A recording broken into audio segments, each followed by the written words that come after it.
சிம்மராசி நண்பர்களுக்கு நிறைய நல்ல விஷயங்கள். சிறு பிரயாணம், தூர பிரயாணம், வெளியூர் பிரயாணம், வெற்றி பிரயாணமாகும். தந்தை வழி, அப்பா இந்த தொழில் பண்ணார், தாத்தா பண்ணார், நானும் பண்ணிட்டு இருக்கேன். இந்த கடை கிட்டத்தட்ட இத்தனை ஜென்ரேஷனாக இருந்துட்டு இருக்குன்னு சொல்கிறவாளுக்கு பேர் புகழ் அந்தஸ்து கூடி வரும். அதே மாதிரி யூடியூபராக இருந்தால் சோஷியல் மீடியாவில் இருந்துட்டு இருக்கோம், பிரபல்யம் ஆகிடுவீங்க. ஒரு 4-5 நாளாக நான் பட்ட கஷ்டம் எனக்கு மட்டும்தான் தெரியும். இப்போ தான் கொஞ்சம் ஃப்ரீயாக இருக்கேன்.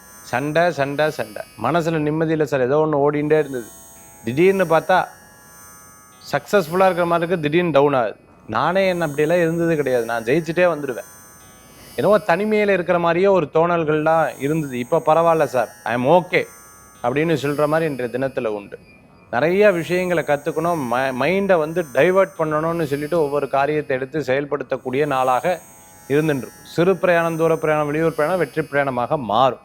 சிம்மராசி அன்பர்கள் பிளாஸ்டிக் சம்மந்தமாக, உட்டு சம்மந்தமாக, அதே மாதிரி பார்த்தீங்கன்னா வாசனை திரவம், பெர்ஃப்யூம் சம்மந்தமான பிஸ்னஸ் பண்ணிட்டு இருக்கிறவங்களுக்கு அனுகூல்யம் கூடி வரக்கூடியதாக இருக்கும்.